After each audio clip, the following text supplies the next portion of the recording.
Gotcha. Chapter 1090 begins with Luffy shouting to the Gorosei, "Hello, I'm Monkey D. Luffy. I'm the man who will become the Pirate King." Outside of Egghead Island, the Marines on the ships are hearing the entire conversation between Luffy and the Gorosei. Luffy tells them, "We are in an alliance with Dr. Vegapunk, and if you care about York's safety, then you will withdraw your fleet from around the shore." We then see York screaming for help. Kizaru is speechless. Ooh. One of the Marines cries out, "Those bastards! How low can they sink? They are really as evil as the rumors say."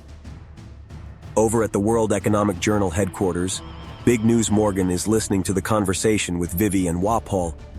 Vivi shouts in disbelief at what is happening and says, "What? Luffy-san?" While Vivi and Wapol are shocked and scared, Morgan is excited for the big scoop. "What's this I'm hearing?" he asks. "What's happening over there?" Inside the room of authority, the Gorosei, excluding Saturn, are having a conversation with Luffy. "You're Straw Hat Luffy, correct?" St. Marcus Mars asks. "Who is alive with you in the labor phase right now?" St. Topman Warcurie asks. Luffy begins to speak. If you count the injured ones, then our number is... Luffy is immediately interrupted by Robin. "Don't say anything, Luffy," and the call ends. St. Shepherd Jew Peter asks if the voice belonged to Nico Robin. Nami facepalms while Robin explains to Luffy why she cut him off. She says, "Talking with them will only give them information, and they must not easily learn about us." Luffy responds in typical Luffy fashion. He says, "My bad, you're right.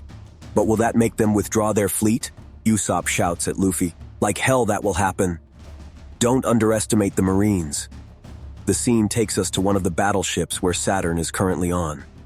Saturn tells Vice Admiral Doberman that they have to protect three things. First, the physical safety of York.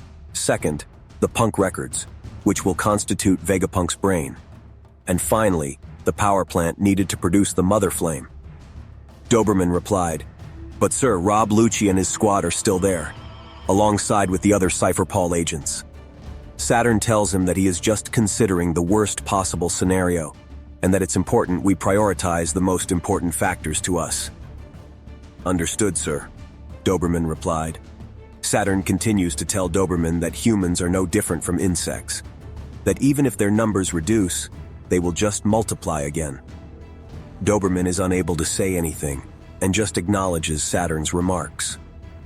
Before we continue with the chapter, I'd like to share that I've been working on this video immediately after the release of Chapter 1090. If you want to be notified when the latest chapter comes out, please subscribe to my channel and hit the bell notification. My goal is to be one of the first channels on YouTube to release the latest chapter of One Piece Manga.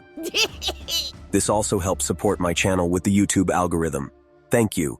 We go back to the room in the laboratory where the Straw Hat crew, Dr. Vegapunk, Kaku, Lucci, Lilith, and York are in. Several conversations are happening. York is seen shouting once again. "You heard all of that, right? I made a deal with the 5 Elder Stars. If you hurt me in any way, they will eradicate this island from existence, just like what they did to Ohara." Nami hits York with her climb attack and York screams in pain.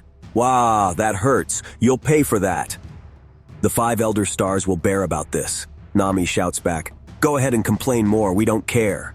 Robin suggests to Nami that she calms down, and that York is unarmed. Chopper says, "Are your wounds feeling better now, Robin?" Robin says to Chopper, "Yes, thanks to you." While York is still complaining and shouting out in pain. Chopper waves his arms and shouts, "Heh, don't think that will make me happy, you bastard." Kaku says, Even though I was facing 2 Seraphim, I'm still ashamed of myself." Lucci replies, "I know how you feel.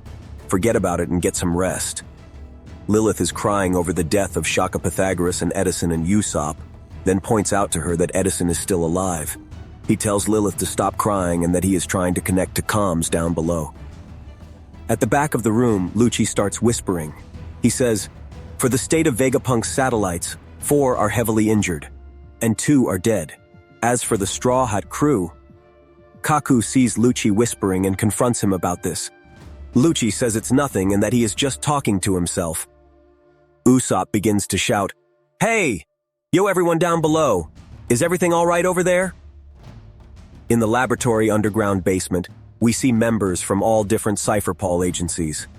Some of them are chanting, "Straw Hut Crew." Others are thanking them. Another exclaims, "Don't call them out. They're still our enemies." One of the members asks to get them out of the underground basement, but Usopp tells him that they can't do that. The member retorts to at least move them somewhere else. Another member agrees, because having these creatures close to us is giving us the creeps. Usopp asks the Cypher Paul agent, "Aren't the Seraphim your allies?" "Well, yes, but what if they got out of control again?" the agent asked. "Can you assure their safety, Vegapunk?" Vegapunk assures that they are safe. He explains that the bubbles which hold the Seraphim are made from the same bubble shield the Pacifista Mark III has. "Those bubbles are even bomb-resistant," Vegapunk proudly exclaims. "It's made from the same properties of Sea Prism Stone, which also makes them effective weapons against Devil Fruit users." The Cypher Paul agent says, "That's amazing, we thought those were just regular soap bubbles." Trapped in the bubbles are S-Hawk and S-Snake. These two Seraphims are the clones of Mihawk and Boa Hancock. S-Hawk yells, "How dare they lock us in here?" S-Snake tells the Cypher Paul agent not to worry about us since we didn't receive any orders to eliminate you. She says, "You're of no concern to us." The Cypher Paul agents are relieved to hear this. Frankie tells S-Snake, "Even so, we're still grateful to you, S-Snake." Frankie once again expresses his gratitude to her for undoing the petrification on him and Usopp. Vegapunk says, "That's strange, I don't remember programming her to act like that." A flashback to when Luffy was talking to S-Snake. He exclaims, "Hancock, these are my comrades. You have to undo your powers on them. Please, you're the only one that can save them." "Okay, I will undo it. So please stop staring at my eyes directly," Hancock replies as she blushes uncontrollably. Jinbei explodes into laughter and says that she is the perfect copy of Hancock. She looks down on everybody else except Luffy, and it's funny to know that the Seraphim has the same emotions towards Luffy. Vegapunk says, "Very interesting. So these emotions are considered to be one of the pieces of information transferred through the lineage factor during the cloning process." Luffy once again thanks S-Snake, calling her Hancock. S-Snake asks if Luffy just said he loved her. "Stella, although the comm system is working again, I still can't open the Frontier Dome," Atlas says. Vegapunk adds, "We can't escape here if we can't disable the barrier."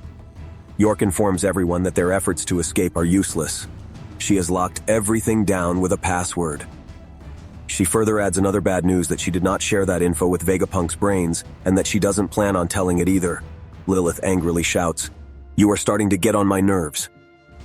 York laughs, saying that the password and world government are the two armors that protect her. York becomes increasingly cocky. She then says she's getting hungry. This causes Lilith to get even angrier. Stussy informs Stella that they are surrounded. She tells everyone that the fleet is made up of 100 ships and 30,000 Marines on board. Sanji agrees and says, "Yes, we are in a dire situation on our hands." Despite the dire situation, Sanji being hopelessly in love with her, like every woman says, "Here you go, Stussy. Do you want a cup of coffee?" Meanwhile, Vegapunk asks Nami if she was the navigator of the ship.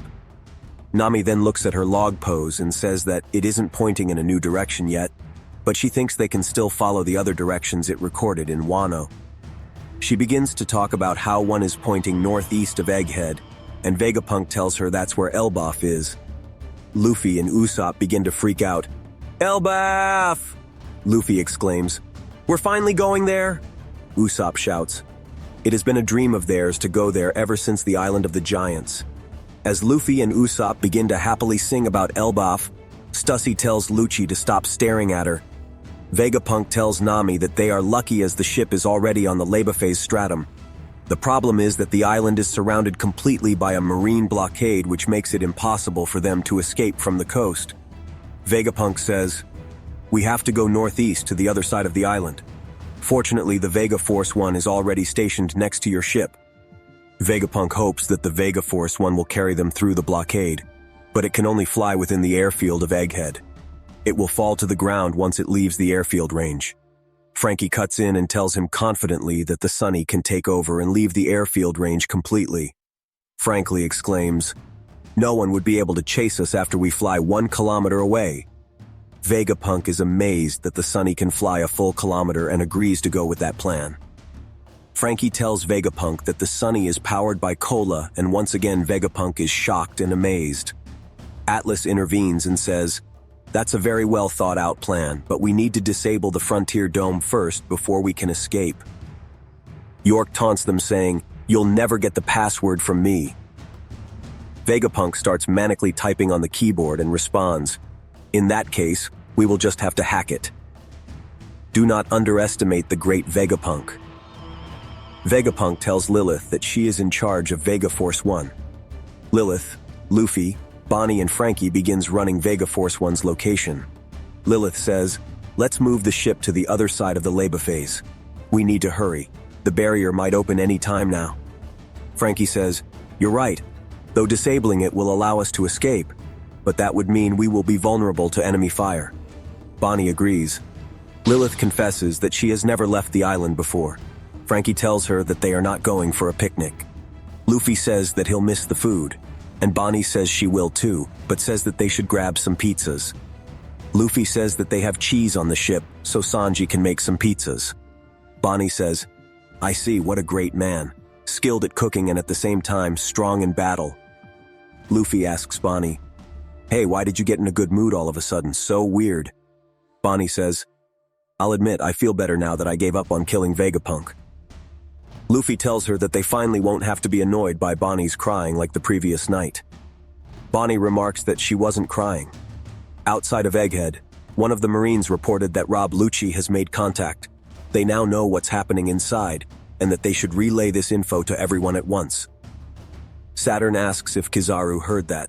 Kizaru replies, "Straw Hut was talking arrogantly to deceive us, believing he had control of the whole situation. But it doesn't change the fact that they're still cornered like rats." Saturn then asks Kizaru, "The Frontier Dome is a defense system that utilizes lasers, am I right? Can't you go through it since you're a light human?" Kizaru says that it might be possible, but the one Vegapunk stationed to guard the dome is a friend of mine, his. Saturn says to ignore him, but Kizaru says he can't ignore a man who is determined to fight for his duty because doing that goes against his ideals.